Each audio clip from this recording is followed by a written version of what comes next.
Hello, welcome. Thank you for joining me. Hi, Emma, and thank you for having me for this wonderful podcast. I would like to acknowledge that I'm here on land in Melbourne, and would like to acknowledge First Nations peoples all across Australia and people who might be listening across Torres Strait Island as well, and acknowledge their connection to country, community, and the land which we live on. Thank you for having me. You're very, very welcome. Before we talk about the life that you've built for yourself here in Australia, I'm interested to learn a bit more about kind of phase one, if you like, of your career, the career you had in back in Serbia before you moved here. Tell me a bit about that. Thanks for asking. Yes, I have a English language and literature degree back from Europe, and I was trained equally to be a translator and a teacher. That's how that degree was structured back in Europe. And I chose the translation pathway. So worked in translation, software localization for international clients for about 10 years and had my own translation agency for the last couple of years. I enjoyed that work and really seeing products localized into Serbian. And I probably say I did a bit of Italian translation back then. My Italian was way better than now. And I think after doing that for 10 years, at some point I realized that we were getting more and more pre-translated text.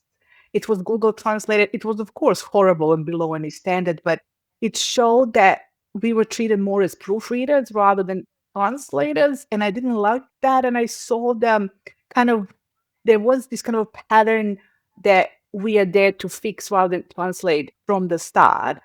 And having already achieved a certain level of seniority and managing a translation agency and working with clients, I realized, well, I feel like I've done everything that I want in this career.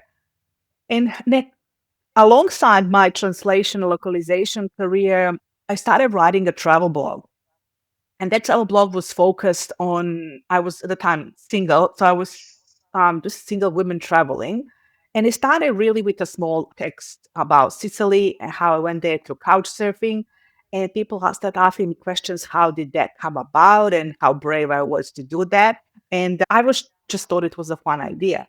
And started with actually those texts about Sicily, and it grew. And once it received an award for the best travel blog, I really realized that I love that creativity. I love interviewing people. I love storytelling. I love writing. I authored all the photographs on the blog, and they kind of a mix of storytelling, investigative journalism, and finding the stories in the communities and the people who are doing fun, creative things. I remember interviewing people who were doing different kinds of apps for travel, who are passionate about bringing people together, who are running different tours. And that, alongside, of course, the Serbia being an environment where unfortunately things are not going so well and still aren't, it all kind of came together. And I thought I really want to move and career change at the same time, which was a huge decision to make. I'm immigrated here in my mid 30s. And yeah, it was scary and brave. And yeah, I think at the same time. It's often the way, isn't it? Kind of scary and brave go together. Yes. Why Australia out of the world? What was it about Australia? Had you been here before? What was it that made you want to come here? Well, it's actually a couple of things. I think wanting to move into more creative work and communications work, because when I looked at my skill set, what I know, what I love to do, what I know how to do, and what I'm interested in, what really gives me that good energy, that good feeling in my body was writing, connecting with people, interviewing, community building, and creating something of my own. And I really like the impact. I think when I look back over my whole career path, one of the reasons why I was part of the blog was the impact that it had on women to travel more and the community that I built. I had over 6,000 women on my Facebook group talking and giving advice to each other. And I think I missed that impact in my translation career. And when I moved to Australia, I thought, okay, I can do comms in, let's say, Italian, because my Italian wasn't at that level. And in Europe, of course, it's some of us know, but you need to speak the language to assimilate and also to work in that industry for local companies at least. And I thought Europe, no matter how I was attracted to and still love Europe, I thought it was either basically UK, Canada, or Australia in terms of that career progression, but being able to work in in English. And I did live in Canada for 1 year when I was 11 years old, when we were refugees from the war. So I did have that experience. I didn't have permanent residency anymore, but and I still have cousins who live there. So I thought, do I want to be in the cold? That was my first. Yeah. But some people might find this strange, but I'm also a huge believer in horoscopes. So I actually went to an astrologer to do my chart. And I was like, I want to leave and move somewhere and career change, but where do I go? And I thought, maybe UK, but, or Australia, and she said, don't go to a cold country. And she also says, I see you moving somewhere across the ocean. And now that was kind of almost the signal for me to act on what I already intuitively knew. Because I Yeah. intuitively knew that I wanted to come to Australia because I thought I would come to Australia, live by the beach, wake up with a huge beach prize in front. That's That's what, what we all think when we come here. yes, that's the dream life. I mean, I live north Yeah. side in Melbourne now. No, don't know why, but I think I realized you need to be really rich to live by the beach in Australia. But I didn't know that back then. I thought everybody lived by the beach and went surfing after work. But Yeah. I think that was my pull. The warm weather. Of course, the reputation of Australia overseas is still, of course, pretty good as an opportunity where it's multicultural country. There are opportunities for work and integration. And I wanted to explore how I would feel here moving here. So that's why I took first the master's degree in strategic communications to be able to transition into communications in what I thought was the proper way with a degree, and then see how I feel, how I go, whether I like it, whether I feel like I want to stay and progress. And this was basically an experiment, I think. Yeah, yeah, and it's an interesting mindset to take, isn't it? Because it takes off a little bit of that pressure of it's an Mhm. experiment. I'll see how I feel, rather than it's forever. This is where I'm going to live for the rest of my life. I think as I say, it takes off a little bit of that pressure and gives you an opportunity to see whether you like it, whether it is what you think it is, and how you find living here in those first few years. Yes, And exactly. what was the answer to that? Like, how did you find it? How was that initial sort of transition period? The transition period was actually really hard, and it was way harder than I could have ever planned for or imagined. I always thought that my experience with traveling, and especially in those years when I traveled on my own, that I'm pretty adaptable. I thought of myself, okay, I'm adaptable and pretty street smart, and kind of growing up in Serbia with a lot of unrest and moving at 11 with refugees in Canada. So you do know that things can happen and that nothing is forever. And I'm kind of um, thought I could navigate uncertainty and instability a bit better. But I Yeah, think what has hit me that because I was 34 when I came here. So I think realizing then that things would have been way easier if I immigrated in my 20s, for example, and just because of making those connections that people in their 30s, they already have established friendships, closed groups, yes, kids, and just the dynamic that it was a bit harder to fit into already established groups. And I grew up in a really collective country where, you know, it was, your neighbors, you have millions of cousins, they would drop in. You would have to be really connected to the community. Of course, Serbia, because it's such community driven country, and there are good and bad sides of that. Like, I don't say that's perfect, but it does give you that sense of belonging in terms of, when you grow up somewhere, people know you, I found it really hard, for example, here that I would walk down the street and nobody would say hi to me or wouldn't say hi to anybody. I think that little gesture of acknowledging or having a chat with somebody just really contributes to that sense of genuine belonging. And I remember running into a girl I used to do Pilates with, and she would walk past me, and I'm thinking, why wouldn't you say hi? I mean, we were in the same class last night, and like, yeah, there's no reason not to acknowledge each other on the street. But I found that surprising, or just that kind of that then connections. There are more boundaries. There's more like, and then I remember one of my because I came along without knowing anybody. I think that I should say that, because a lot of people come and they might have people that, cousins, friends of friends. I've made those connections over time, but when I landed in Melbourne, I just had a room booked on Facebook, and that was all.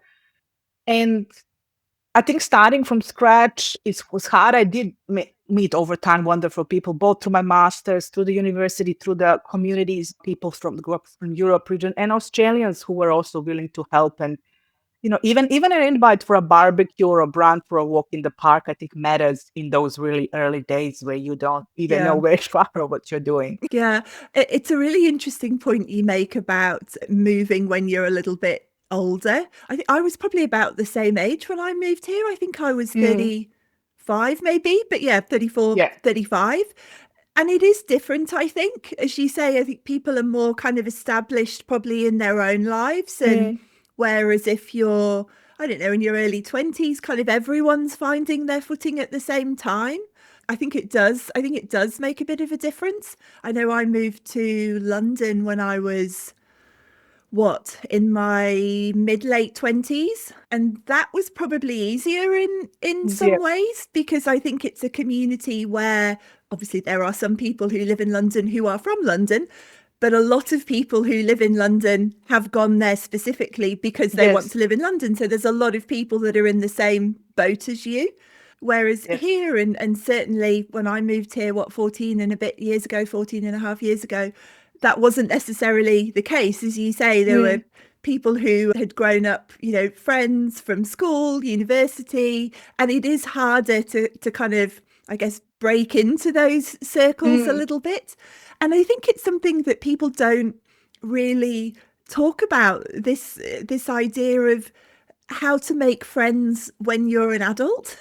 Like we yes. always think of, how you make friends when you're a kid and you go to a new school and whatever, but it's a different kettle of fish when you're an adult, and certainly when you are a little bit older, I think, whether that's mid 30s or It whatever, is. it's not It is. easy. No, it's not easy. And now reflecting back, because I've been here now 10 years, and I think because I came alone, it really pushed me to go to different networking events, to join different communities, to go on Meetup app and see what's, on in my area, or internations, or all these networks that are for people who have moved here.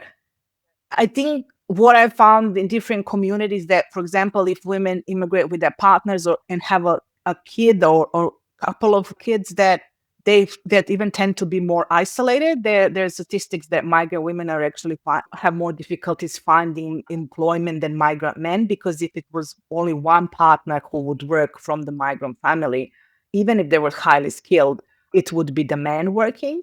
And that, migrant women are overrepresented in caring and jobs, and lower paid jobs than in professional jobs, even despite them having degrees and experience. So that's, I think, in a way, I was really lonely my first, couple of years here, but then that did push me to do something about it. Otherwise, I think I would have probably, be maybe a bit too Yeah. much with my partner.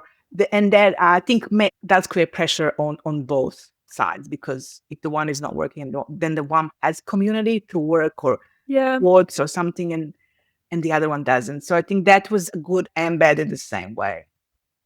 Yeah, that makes sense, and I've certainly found that myself. I came here with my, well, now husband, who's originally from Australia, from Mm, Melbourne. We'd met in London, but he'd grown up here, so he did have family and friends, yeah. and certainly when we first arrived, I think that helped because it felt like there was a sort of a ready-made community there, Yeah. and they're lovely people, but they're not my friends. I hadn't sort of found my own friends at that stage. And I Definitely. think what you say is true. You almost kind of rely on that perhaps a little bit too much.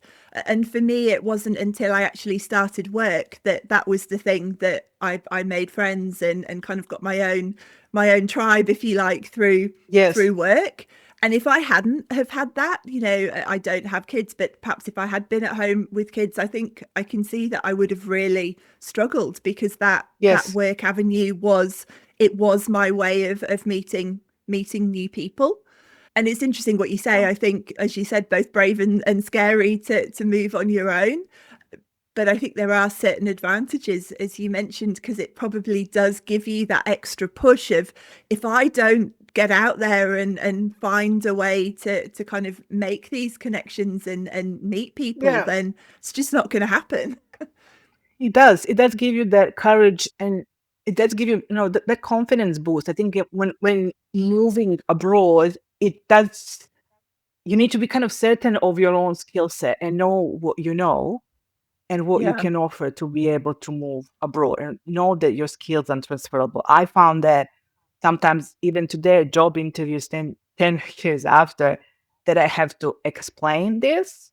And, I would always yeah, think it's common sense that that your skill sets don't go away just because you did a certain job overseas. I think it enhances your experience. You understand culture better. You understand people better, dynamics, yeah, cultural implications of work. And that, but I'm still having to explain that, what's your Australian work experience? What did you do in Australia? But what about the 10 years yeah, in yeah, Europe? And anywhere in the world, basically, it still yeah. counts for something, and it gives you, and even the moving here shows certain personality traits, and people just need to connect the dots and think broadly rather 100%. than just a checklist of certain things that is in the position Yeah. description. Yeah. I completely agree with you, and I've seen it. I've seen it through many different lenses. I've seen it through my own lens. I bizarrely actually saw it through my husband's viewpoint, even though he was a Mhm. returning expat. He'd been away for 11 years, Yes. and it was like starting again for him. No one really cared what he'd done in London, and bizarrely didn't care that he'd actually had 5 years or so of a career before he went. So I saw that version of it.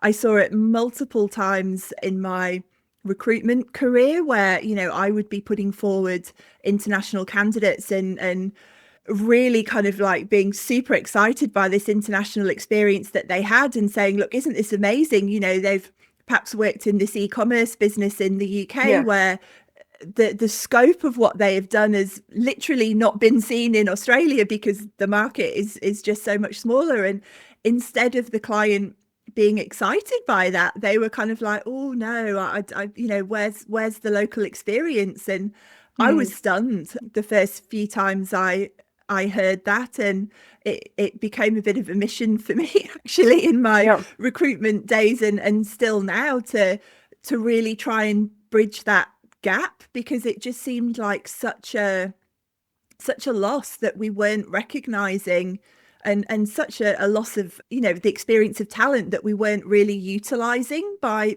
thinking of it that way.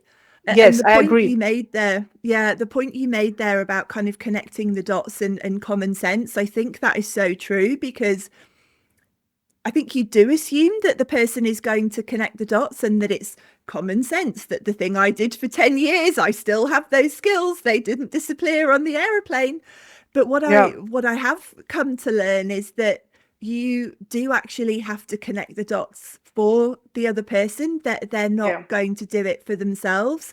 And I actually think that's true of everybody, but I think it's especially true of people coming from overseas Yeah. and with international experience. You do almost have to translate it for Yes. companies and for the interviewer and for the employer, which I think can feel a little bit prescriptive and you feel a bit weird doing it. But you absolutely do have to. You do have to kind of fill in those gaps for people and Yeah. make it really clear what those transferable skills are. And the other Yeah. point you raised there, which I also 100% agree with, and something I've bang on about quite a lot on LinkedIn, is it's all the skills outside of that. It's not just the work skills and experience that you bring with you. It's all the behavioral traits. It's the things that you've learnt from moving to the other side of the world. And those things Exactly. are not to be underestimated, bit of an overused word, but, resilience, problem solving, a bit of bravery, a Adaptability. bit of courage, adaptability, dealing with Yeah. uncertainty, dealing with change, all of these things that are part and parcel of kind of, modern work life that you're actually Definitely. bringing with you and have a particular expertise in, really. And I think getting people to recognize that as well is really, really Yeah, important. it is really important. And yes, I agree. And I've come to terms also that I have to explain I think sometimes that's it. that Yeah, you do. Yeah. even though I would like to walk into a job interview or a coffee chat with somebody and that they would instinctively know this and connect the dots, but yeah, it's Yeah. kind of, I think, if for people who might be listening this, who might be new to Australia, I think knowing that you have to do this Yes. helps. Yeah. Helps you, I think, take it less personally. I think in the Yeah. beginning it did impact my confidence. I did come here, very confident because I knew my skill set and what I have achieved. And then in the first 3 months, I remember applying for different roles. It was all like, where is your Australian experience? And I think I remember my first role after 3 months arriving here was a part-time role because I was on a student visa, so I could only part-time work. It was a content writing gig. So I did while I was studying comms roles and media roles that were part-time. But it was hard. Like I worked in Brunetti here in Carlton, the bar because you just have to, Yeah. you have to live while you pay your Yeah. student fees. Yeah. So that's, I Yeah. think, it does also help me in a way because you go through these jobs that you never thought you would do, not because they're beneath me or something, but because you think, well, I'm, a mature age person with experience. If I was 19 on, a working holiday visa, I would probably, go to work in a bar, but I wasn't. So I thought I didn't think that I would be there, but I was. Yeah. And then you realize actually, okay, does it matter? Like, does it matter that my job is not in comms while I'm studying? Why am I valuing myself only through what I do? Like, this is Yeah. a transition period. And if it's a Yeah. job in Carlton and Brunetti, it's still fine. There's nothing wrong Yeah. with it. Like, barista who I worked on a ship with was a lawyer from South America. And he was also there Mm. making lattes. So it's not just me, it's just part of the process. And I think now I see it, but back then I Yeah. was really hard on myself because I was thinking, how is this possible that the skill Mm. sets are not recognized? And part of that was only having part-time working, right, of course, for 2 years. But Yes. um, Yeah. it was hard. I think I now realize, okay, I should have just not been so hard on myself. Yeah. It's such an, again, it's such an important point that you make, that it obviously, as you said, it feels very personal, but it actually isn't. And the fact that you Mm. do just sort of need to go through that process. And again, it's a conversation that I'd had a lot in my recruitment days, and still do now, actually, of kind of saying you almost need to separate the two things out. That on the one hand, I personally don't agree that it is that way. I think it's crazy for the reasons kind of Mm. previously discussed. I don't agree with it. But at the same time, that is the situation. So you've got two choices. You can continue to rally against it and say how unfair it is and kind of bang your head against a brick wall, or Mm. you can adapt and kind of make it work in the best way possible. And I think that's quite a difficult transition to go through, of this thing kind of feels a bit unfair and I don't agree with it, but practically speaking, I'm just going to have to get on and deal with it, and get my local experience. And I am going to have to Yeah. do a bit of extra explaining. I am going to have to join the dots for someone. I am going to have to talk about that transferable experience. And Mm. unfortunately, that is just the nature of the beast. But I think, yeah, sometimes you do just have to kind of go through that process to Yeah. realize that that's what it is. And Yes. tell me, Anna, now that you're kind of established in your comms career, and you've been here for quite a while, when you were sort of transitioning out of full-time study, and getting into the full-time working, as it were, how was that transition? Like, how did you find that in the early days, and perhaps also how you're finding it now? Well, transition is always hard. I think Yeah. when I was doing my master's at La Trobe University, I had a really great career advisor. She was, for example, somebody who helped me a lot because during those transition period, I also did unpaid internships to get that Australian experience on my CV. in communications, PR agencies, in different environments, just to have that experience, but also references and people that somebody Yes. could call. That helped Yeah. me. The references and that experience helped me land my first role full time. It was hard, I think, because I had to almost start in a very junior role, and I had to, like you said, just accept that this is the situation and just go with it. And that you do Yeah. start, you bring skills, but that was just simply what opened up, and then career progression for me. I think because I career transition in my 30s now has to happen faster maybe than others, because I just that's then the nature of my skill set, and that's I think the transition period now that I'm in senior roles, that I can actually apply everything that I know and everything that I learned. But the barriers that I found early in interviews are people with their own language. I do have an accent, so people can tell that I'm not from here, that I didn't grow up in Australia, and that often happens. The question of, well, you work in communications, but English is not your first language, and then I have to go Yeah. through this whole process of explaining that actually English is almost like my first language, because I studied for 5 years English language and literature, worked in English international clients for 10 years, and English is basically the only. But I worked Yes. more on English more than I did it in Serbian. So, Yeah. and the writing skills that have always been the constant. So Mm.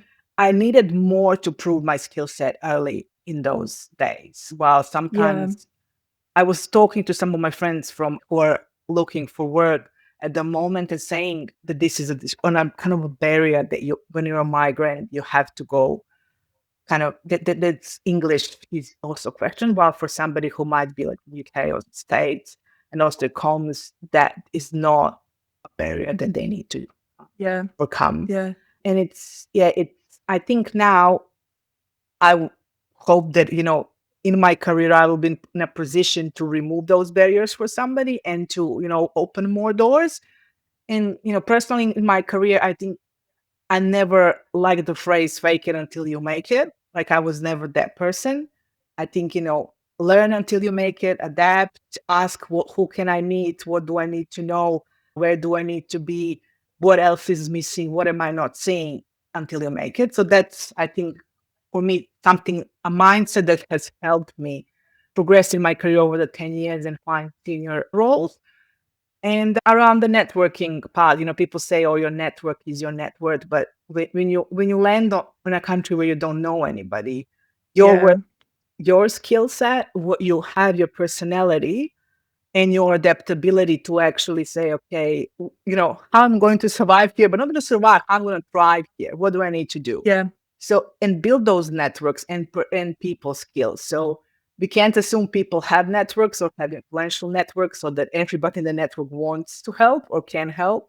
So I think how to build that, but also betting on yourself, and being in continuous learning and improvement mode. Yeah, it's a really interesting point about the English language. And as you were saying, the thing Mm. that I sort of thought in my head is that I'm sure because you have studied English in the way that you have, I'm sure your English, particularly written English, is far more technically correct than mine, because I haven't had to do that probably since I was, I don't know, however old in school. So actually, from the perspective from written English of technically grammatically correct English, I would imagine yours is far superior because you've actually, and also from the translation perspective. But Yes. yeah, It is. I proofread a lot of things and correct a lot of yeah, apostrophes S where they I'm shouldn't be. sure. Yes.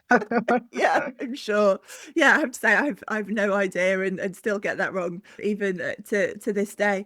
And your point on network there, I think, is also a really important one, because Mm.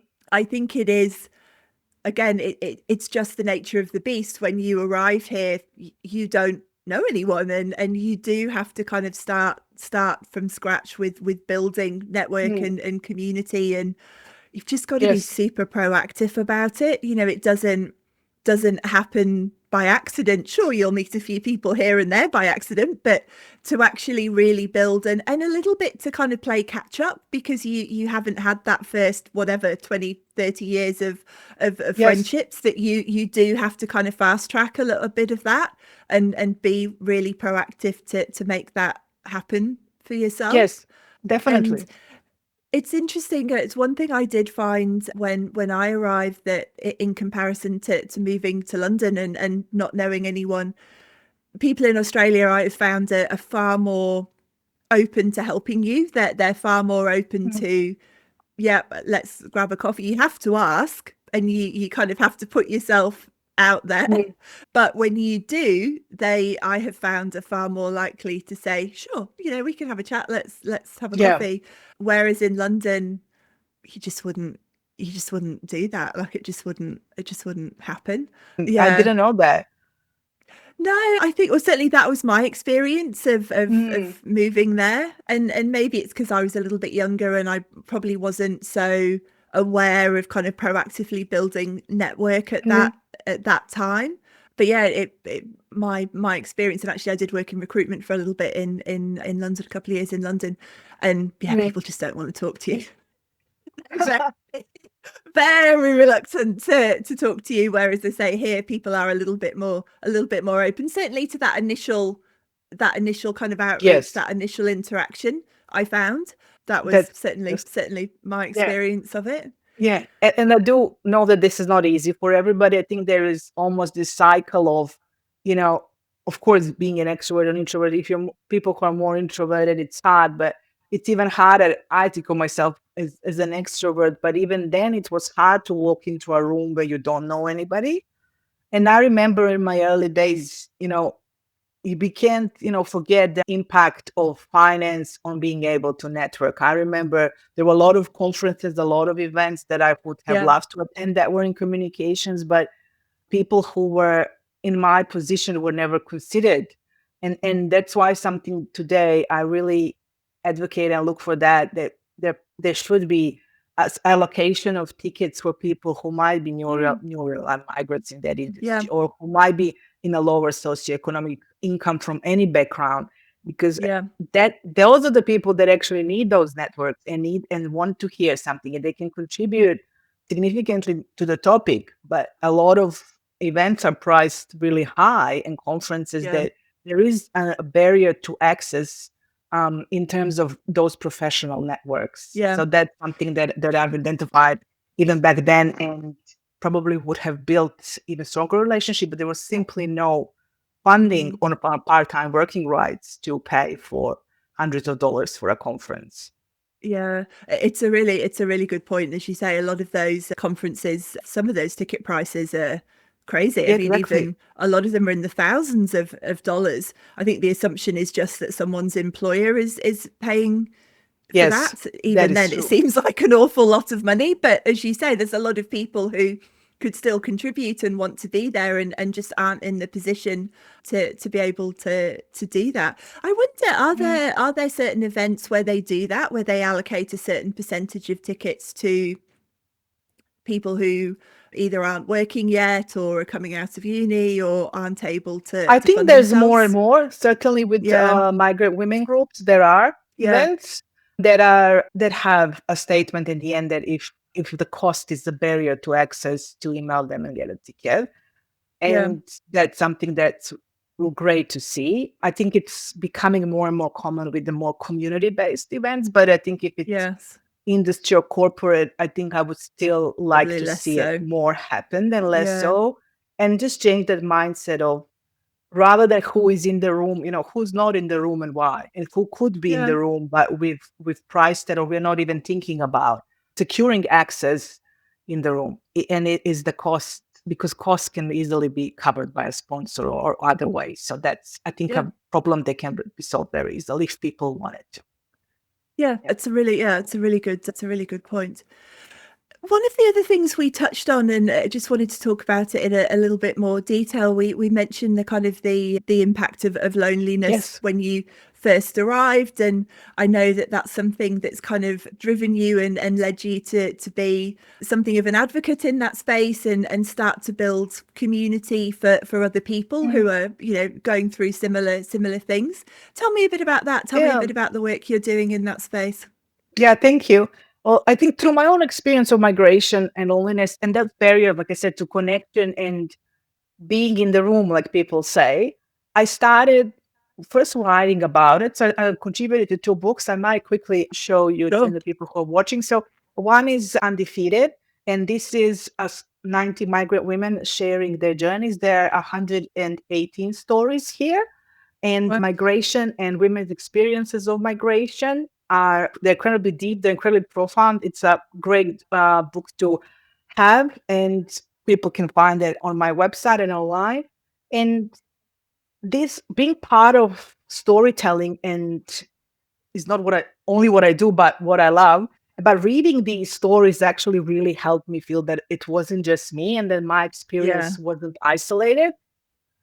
And over time, I contributed to another book. It's called Unity. This is a book that I also talked about my first days in Australia and how I build those connections. So this is also a smaller book. It's Australian and New Zealand women talking about their lives and what illuminates the universal experiences of triumph, struggle, and love and growth. So these stories are a bit longer, not so much migration focused, more women and their experiences focused, but my story touches about migration and community building. And from the books and the storytelling, I became a part of the campaign and ambassador for ending loneliness together. So I was part of talking about the migrant experiences because often in public conversations, the migrant lens is not part of it. And it needs to be. And I identified that that was something that was discussed. And I shared my own experience there. And over time, last year, actually, I thought I was working fully remote for a communication agency. And while I thought I really need to get out of the house and I really Yeah. need to be around people and I don't like this social isolation, you know? And Mm. I went to a couple of co-working spaces and then I realized even then everybody's on the headphones doing their work, but there weren't many opportunities for genuine, just interaction with people. I remember talking to a woman who ended up randomly being also comms just because Wi-Fi went down for 10 minutes, and I thought, again, like identifying, okay, what can I do? What can I do to kind of get people together? And I just posted on LinkedIn, hey, do people want to work together if you're in comms and marketing? Let's work together for a day from a co-working space. And that's how the comms and marketing co-working day was born. That's now I organize it regularly. I think the first one will be beginning of March, and then I'll continue towards the year. And it has had fantastic feedback. People told me that it was a thing they needed, but didn't even know they needed Yeah. because working from home continuously really makes you feel isolated. And I know myself that I'm, a verbal processor. I need to tell somebody what's my problem is so that I can bounce off ideas. Um, and I miss that. And then with this community, it was fantastic because people understand what you do. You can bounce creative ideas, just keep amplifying, and people have found collaborators and partners and potential work opportunities through the group. And I'm really proud of the little group because it's growing organically and it's really people who genuinely want to help. And it's something different compared to the traditional networking events. Because even when I go to the traditional network, they're usually after work. There may be just a couple of Yeah. hours. I found some environments incredibly loud if it's in a bar or pub. People kind of 5 minutes with you run to somebody else very transactional and very like again based on job titles. Like we don't have job titles there. I let people ask them how they would like to be, what matters to them and what they see themselves, and that's how we connect. It's I think more human way and more Yeah. natural to slower Yeah. paced rather than quick in 2 hours. Who can I meet? Who can I talk to? You should talk to Yeah. everybody. I think there's no Yeah. one person in the room who's more valuable talking than the other. And having an event like this, and bringing people together is something that I naturally love doing, and I'm glad that people found value and are still finding value in it. That's a great idea. I think it's something that really bothers me, and Mhm. certainly in the kind of post-COVID era. And Yeah. yes, flexibility is important. We need to work out what that looks like kind of long term, but I am really concerned that I don't think we fully understood the impact of what we're actually Yes. doing and what that is going to look like long term, on in the broadest sense, as you said, just that kind of Mhm. human to human connection. But also I'm concerned for more junior members of the kind of the Yeah. workforce. Of I think back to my first jobs and just how much I learned by observing and listening Yes. and watching what was going on around me. And I feel that there's whole sections of the workforce that don't have that, because you don't get that over Teams. You get snippets of it, but the amount of information Mhm. that you're losing by not actually just being around other people on a day-to-day Yeah. basis, I think is, as I say, I don't think it's something that we've collectively sort of fully understood yet. As I say, what flexibility, working from home, super important. I'm not saying it's not, Yeah. but I also don't think we've really found the correct balance yet. I think we've sort of still swung too far the other way. And I think so many people, just as you articulated there, are really missing just that human connection, that chat, Yes. the bouncing ideas, the just having a break from work, and what are you doing this weekend, just all of that, just Yeah. human stuff. Yeah. It's missing, I think, for a lot of people.